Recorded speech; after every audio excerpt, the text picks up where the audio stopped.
that we need more often. They were doing some trash talking last night through the first 3 quarters. Did that get you going in the fourth quarter, the extra motivation? I guess they needed that to kind of fuel themselves. Like, even in the first 2 games, I don't really trash talk. I don't need to. I just go out there and hoop, But I guess they needed to feel or needed to say that to kind of get themselves going a little bit, which is cool. I understand, but it doesn't affect me. That fourth quarter, they had more than plenty of opportunities to go up 10 or 12. And once I saw the fourth quarter, and I hadn't made a field goal, and they only was up by 2, they were in trouble. Honestly, and so we told the guys we just need 1 quarter, defensively, offensively. We were going to get going. We're going to make enough shots, and that's what happened. I also asked him the same question. Put some of that on defense because you're not going to win a game if you let the Rockets score 135 points each game. And if your feet isn't quick enough, James is going to get by you. When he goes into the dribble between the legs, that's one of for a defender, defending him. It's just like, that's what I said about Kyrie. I keep coming back to Kyrie because the same way. When you get Kyrie getting the ball, going, but like when Harden breaks down and he goes between his legs, the problem is if you come up too close, he's going to come out of the dribble and go past you because he can't dribble with both hands. Right. So he's going to go past you. If when he gets between the legs and you take just a step back, 1 step back, he's going to pull up. So that's why I always tell people he's one of the worst nightmares. He's one of the worst nightmares when it comes to holding on the defensive end because he can't shoot and he can't get to the rack. So ain't nothing you could, I put it like this, ain't really nothing you can do. I don't think the organization, I don't think that's what we're based on. You can say no teams come back from 3-0, but no team can come back from 3-1. That happened, so that's why my mindset's at. It's an uphill battle, but I'm not just gonna live when we get to the game. That's not who we are. It's not who any of us are. And like I said this morning, we're not afraid. You saw it tonight. We're gonna keep playing. Still great, don't worry about it. We feel like of course we're the better team. I think if anything, I just feel like we have more depth in a lot of areas. And last night I think was one of our biggest wins of the year, just because it was not our usual pretty basketball where we're winning and everything is going well. Last night was an ugly game, and for us to win, I thought was impressive. Going into the Last question, guys. coming into last night, you all have been playing great defense. What does it say for a team, for you all to keep them under 30% shooting from the 3-point line? I don't know none of these stats. These stats you guys are pulling at me right now. 30% for 3-point line, Under 30%. It's a good thing, man. We play good defense. We just watched film, and it was all about all of our mistakes. So I'm glad we did something right. Coach Jeff was making it look like we were terrible last night. So yeah. So Michael Wilbon, Tony Kornheiser, 2 guys who are in prime age for get off my lawn candidates. You know what, young Cody? I got it. I have a new segment. Get off my lawn. When old people like Tony Kornheiser and Michael Wilbon start talking about disrespecting the game, I'm sorry. What did Michael Jordan do after he dunked on Dikembe Mutombo? Didn't he wave his finger like this? Mm-hmm. Is that not his signature move? Right. So that's not disrespectful though, right? That's not disrespectful. It is. When Sean Kemp came down and dunked on was it Alton Lister? Well, remember Sean Kemp wound the ball up, dunked on him, and came down, started pointing like this? Yeah, that's a good right? One. That's a good one. Am I right? When Baron Davis, when he played, who did he dunk on? Was it Dirk Nowitzki he dunked on from the baseline like this? Yeah. And then raised up his shirt? I think it was Dirk. So like, you never seen that? What I'm saying is, what about the Birdman? When the Birdman dunked, didn't he used to come down and do the Birdman symbol? Yeah. Now they come down, they do the bow and arrow, everything. Steph Curry shimmies how much? All the time. This is why I say there's too much Harden hate. If you hate James Harden, just say you hate James Harden. But for this, why not? You want me to be humble when I just shook Ricky Rubio? Like, I just shook him. Why should I? It don't matter to me. If you don't want me to shimmy, don't get shook. Right. You see what I'm saying? Yeah. They're talking about all these people wouldn't have disrespected the game. Have you never heard the stories? Listen, story time with Big Sarge. Purvis Short used to play for the Rockets. This is way back in the days when this is back in the Larry Bird, Magic Johnson era, right? Right. Purvis Short told me one time when I was working at Randall's. He had left the league by then. I was working at the Randall's on the southwest side. He used to come into the store all the time. So one day I asked him. I said, "Hey, Mr. Short, let me ask you a question. Most disrespectful player you ever played against, the player who disrespected you the most, talked the most trash." Larry Bird. By far. Larry Bird, he said when he walked onto the court, Larry Bird told him, "You're going to have a long night tonight, Rook. I'm going to make sure of it." Larry Bird talked so much trash, disrespected so many people. One game, Portland, right? The Portland game, before they were on a West Coast trip. This is before they went to go play the Lakers, right? Right. I think he went for like 40 points with his left hand. He told them, "Tonight I'm only shooting left." You can look that up. "Tonight I'm only shooting left." Shooting left, talking trash. You see what I'm saying? Like, so don't go into that. Dr. J, you think he ain't never talk or say nothing when he dunked on somebody? So this is what I'm saying. Get off my lawn. Why are you hating on James Harden because he shimmied after he shook him? So what? You know, I'm a firm believer is if you don't want somebody to do something, stop them. Yep. That's why I don't like when the players sitting on the bench try to get their points. What you mean? Like, at the end of a game, if it's the end of the game and the clock is running out, and the team is winning? Yeah. You don't think the other team should shoot? Oh, no, I'm shooting. This is the first time I'm getting in. I'm getting a playoff stat. Did you hear what Gilbert Arenas said about that? What he said? Gilbert Arenas says, "Man," he cussed. He's like, "Man, bump that." He said, "If I'm a bench player and I've been sitting on this bench for like a month, ain't really getting no significant playing time, and we blowing out another team, you think I'm going in the game and just pass? If you didn't want me to shoot, y'all should have stopped the starters." And then they dribble out, like they have a shot clock, and they dribble all the way out to the shot. No. I'm driving to the hole. I'm playing like this game is close. Exactly.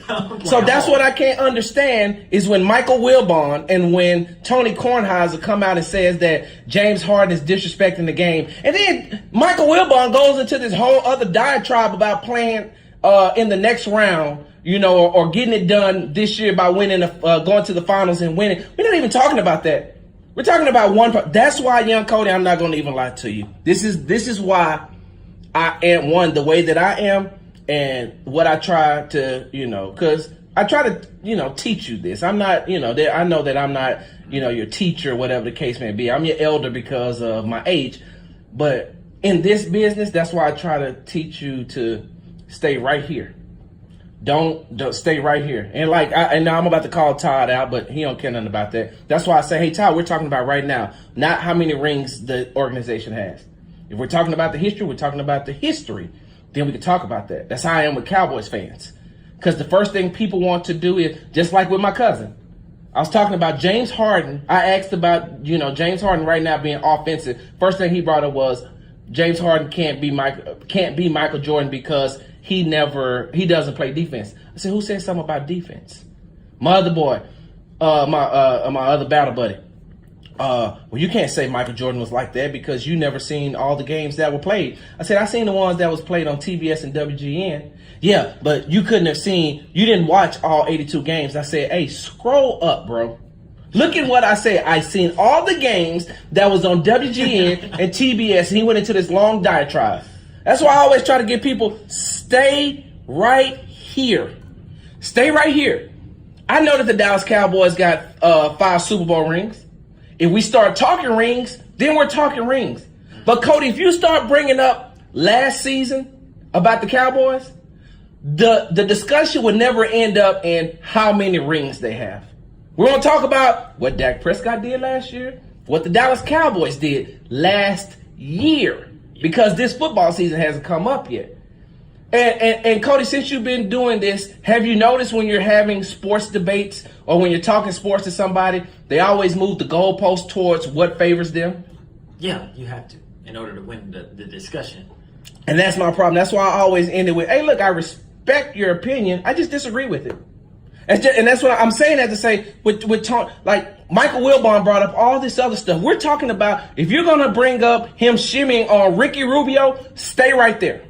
Stay right there when you're talking about the disrespect of that James Harden did to Ricky Rubio in Game 2 of the 2019 NBA Finals. We're not talking about what happened in the Western Conference Finals on last year. We're not talking about all that stuff. Let's just stay right here in the moment. And that's the problem that with this day and age, young Cody, people don't know how to stay in the moment. Yeah. No. Where's he from? Who? Not Michael Wilbon. Kornheiser? Yeah, where is he from? Oh, is he from Canada? No, maybe he just, because he always just says good night, Canada. I don't know where he's from. I know Michael Wilbon is a Chicago guy. Okay. That's why they brought up Jordan, right? Yeah. That's why they brought up Jordan. Kornheiser is a longtime DC guy, though. Okay. He's been in the DC area for a long time, so he ain't had nothing to celebrate in a very long time. Because I was gonna say he probably was pulling for Utah. I I was gonna say he probably was pulling for Utah. like how you did that, young Cody. And he was like, "Oh, Ricky Rubio, you know what? That could have been me." And he looks like he probably tried to play basketball at one point in time. Probably wasn't very good. And he just seen himself in Ricky Rubio, and one of them kids shook him, and he fell and did a roly-poly. And one of the kids probably, You say Kornheiser's from New York. Okay, I just know he's been in the D.C. area for a very long time. I know he's done D.C. sports for a very long time. He even said that this morning when he was on another show. But we got to go to the break, young Cody. Here's my thing. We'll come back in just a second, too. Is this not – do they not sound like get off my lawn, guys? You're 19. The game is played totally different than it was played back in the 70s, 80s, and the 90s, right? Right. And because the millennials don't have an issue with it, right? No. That meant that James Harden went in his proverbial bag, right? Right.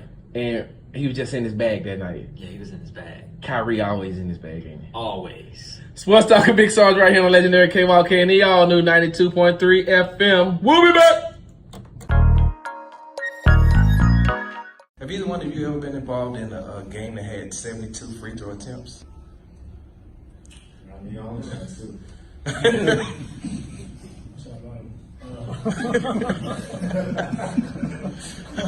Anyway, no, I haven't, but I mean, it was just a lot of emotion, a lot of physicality, guys out there just being aggressive, trying to come in with the win.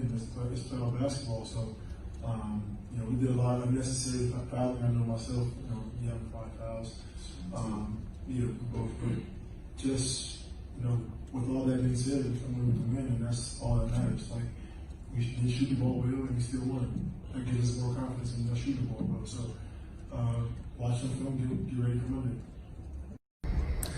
Coach, is Clint okay? He didn't look his normal self tonight. Yeah, he's been battling the virus that that affected him. Obviously, he's just not doesn't have the force that he normally would have. Coach, you started Jay Crowder the last 2 games. What made you decide that to pull Favors out and start Jay Crowder? The same thing that made me decide to put Favors in. We're just the playoffs are a different animal, and obviously you have teams that have a certain kind of level of continuity. The starting lineup is something that in some respects we cherish it a little too much, I think. And that guys being willing to do whatever the team needs to help the team win,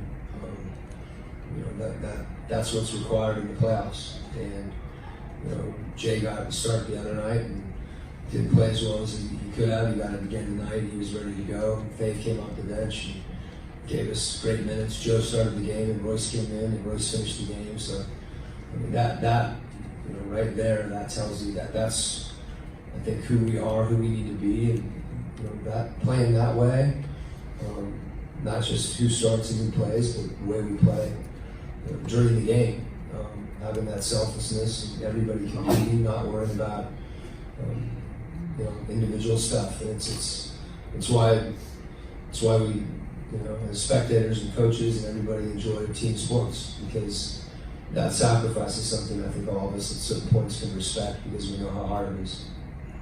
About the atmosphere out there, was it really loud on the court? Yeah, it's crazy, man. It's nice here, man. It's one of the cool places to play. You know, I love to play on the road, so this is one of the cool places to play in the NBA, man. These fans here are, well, they're not better than Houston fans, but you know, never better. But they're loud. You know what I mean? Houston fans, we got swag though. Thank you. Sure.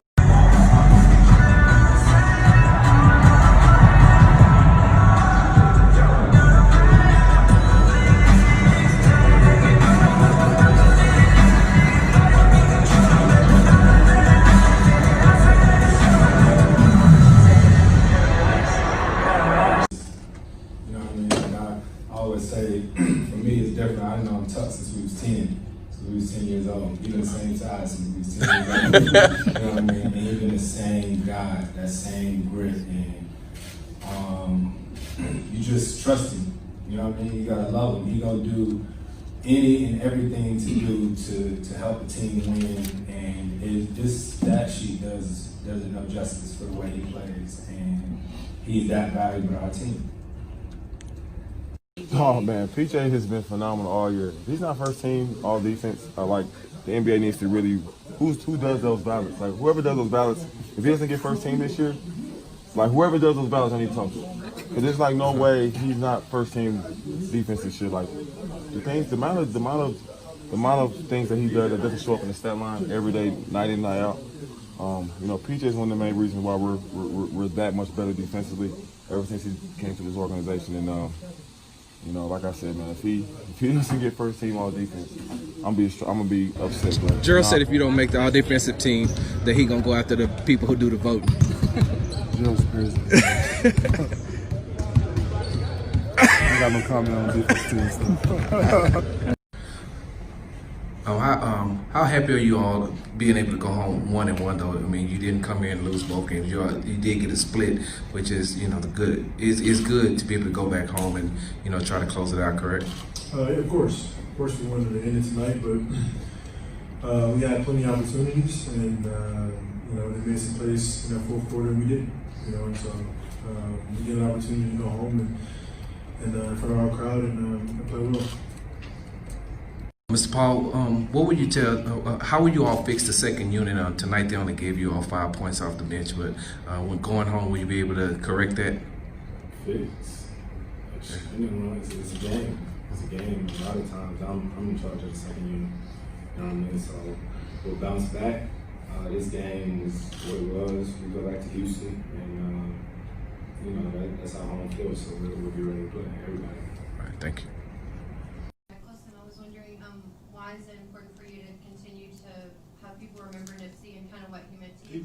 That name will never die. Like people remember him. I'm just here because he's one of my close friends, and like this journey that I'm on is for him. It's plain and simple. Like that name, Nip. Everybody knows that name, man. So I'm just another. I'm just another person that's just hoping that name live on. Helping that name live on. What? I don't understand that, Coach. You pitched it. You threw the ball. It's your responsibility to strike him out.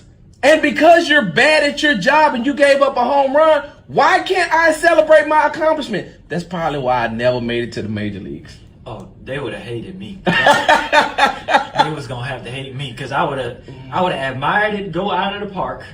I would have took my time. I would have did the worm to first base. Did you say the worm? I would have did the worm to first base. I would have, what was it? I would have second line to second base. And would you have done a split when you got to second base? Yeah. I would have did a split. I would have touched it with my finger, one index finger. I would have did the running man to the next base. I think I would have did that to that base. And I would have got all the way to home, went back to third base, and then came back home. Right? Hold on, Cody. Then I would have came out of the dugout. Flipped my hat. Yep. Twice. I'd have flipped it this way, and then I'd have turned to their bench and been like, I would have got my bat. Right? I would have signed my bat, gave it to somebody in the crowd. Oh, they was going to hate me. Nothing more you can say about Russell as a teammate, but tonight, 9th straight triple-double tying Will Chamberlain for first place. That's an incredible feat that may be flying under the radar right now, I possibly. think that's probably the only positive we've heard about Russ coming from you, honestly. So I'll tell you, thank you for that. Gotta get this on wax. Listen, like I said, I'm gonna reiterate this, Cody, and then we're gonna move on. When you get into a committed relationship, when you find a significant other, as you go on, just learn to keep your mouth open, because she's going to continuously put the words in your mouth. Like, it don't matter. It don't matter what you say, Cody. No matter what you say, all she heard is whatever word she's about to put in your mouth. Right. So that's why I say, you can say okay to get out of some things. You ain't going to say okay to get out of no with a woman in general. Definitely not a black woman. Because when you saying okay, she's still like, well, I don't understand what that okay means. So now you got to break down what okay means. But I'm just saying, you said what you had to say. I said okay. That's because I didn't want to. Hold on. Here's the classic one right here, Cody. I just said that because I don't want to, but I just said okay because I don't really want to continue this conversation. I don't want to argue tonight, or I don't want to argue. I want to debate with you. And that's why I just said okay. I know you don't want to argue because you're wrong. No, it ain't about who right or who wrong. I just don't want to talk about it. I know you don't want to talk about it because you know I'm right. And here you go. That revs up the car, because then after a while the dude's gonna be like, look, no, you wrong because, and then she got you. Yeah. You see what I'm saying? Know how to hook the fish. Exactly, young Cody. Exactly. So you got to learn how to say okay and move on. Okay, I'm gonna go to the restroom right quick. I'm gonna be back. Then you go sit in the restroom and get on social media. But I hate this one though. When you be like, okay, don't worry about it, and they be like, yeah, I don't worry about it, and then they say it under their breath, but you know I'm right. Yep. Yes, Cody. Right. Yes, Donna talking about he lying to you. No, I'm not, Donna. You know I know. Eating that chicken breast, I know it's good. Yep. Exactly. Talking about it's too salty. Too salty. Talking about you was with your brother. You wasn't with your brother. Your brother was liking my statuses on Facebook. How he liking my statuses and you ain't liking my status? Okay, I mean, here's the one, Cody. All right, man. Okay, look, you gonna say what you want to say anyway. You right. I'm gonna say what I won't say. Like, man, will this conversation ever be over? Is what you think. You don't say it. You always get brought up again in another conversation. What? So that's why you said okay that one time. And don't get into it. Don't get into it like that with an older black woman, because she knows how to play the game. Older black woman. I put it like this. Don't ever try to get into like a debate with your grandmother. Oh no, I don't. She's gonna always know how to win it. I know now. Look, if you don't believe me, ask your grandfather. I know now. He's like, all right, babe. Hey, my boy Marcus say, learn to use the I statements. Yeah, you right. I was wrong. It was me. You know what? I'm at fault. You sure was at fault, and I promise you I'm never going to do it again. Because I think one time he was like, I was just trying to, you know what? You right. See? Right. That's exactly I'll what. Be more careful next time. Exactly. Exactly. Look, hold on. Here's Cody be like, you know what? It is my fault. I should have known the car that you drive all week that I don't never drive needed gas. You know what? The car wouldn't have ran out of gas. If I should have took it up on myself to just look or ask you if you have gas. And they're not gonna say no, it wasn't your fault. They're gonna be like, yeah, that's right. It's always your fault, Cody. I don't even know how we got here, but we're here. My wife bring up arguments from years back. They never forget. They keep score. Exactly. Young Cody, I'm trying to tell you, look, listen, that's how it was. That's what I just told, who was I telling that to the other day about, I was telling somebody this about, when Shirley Walker King and Valencia King was here. In studio. Yeah, you heard them when they was here in studio? Yeah, I did. Did you hear what I told them? I was like, listen, I hated going to Michael's. I hated it. Like I did. Like I did not want to go to Michael's. But every time a coupon hit my late wife's email, I just got a coupon for 50% off one item. It's like, but we just came from Michael's like 2 days ago. Cause it became like a every Sunday thing. It's like I knew on Sundays when it wasn't football season, though. Right. So one thing I can say, God did bless me with a sports wife. Oh man. During football season, she'd even tell the kids, Mama, we gotta go. I don't know what y'all gonna do. I am not missing football. Right. From the time football came on to the time football went out that night. And knew the game. Ain't watching because she liked the uniforms or she looking at the dudes. Like, really knew the game. Right. So I was blessed with that. But in the off season, like when basketball is going on or football is going on, baseball is going on, oh, that don't mean I nothing. don't care nothing about that. What? Every time a coupon hits something, she be like, can we go to Michael's? And I'm saying to myself, I just came from Michael's. I don't even like Michael's like that. They don't have nothing in there for me. I feel like a little kid when I go and I want to knock stuff down. Playing in the clothes. Cody, sure, babe, we can go. Don't worry. Yeah, let me go put some clothes on. We can go. Every time. And then you try to rush in there and rush out. Never happened like that. I wasn't no rushing. And not even that, young Cody. It was no, hey, I'm going to go over here and look at this. Stay with me right here. Because I need your opinion. You don't need my opinion. You just don't want me to be happy. Right. Young Cody, how did we get on relationship advice? I don't know. I don't know. This is Love Talk with Big Sarge. Hey, I told you, young Cody, all you got to do is talk low. Talk low, sing low, right? Right. This is the Love Hour. Giving relationship talk. We started, young Cody, because I said, okay, we'll get you out of everything except a conversation with a black woman. Okay. And then I said, a woman in general. Not gonna happen. So, as I digress, young Cody,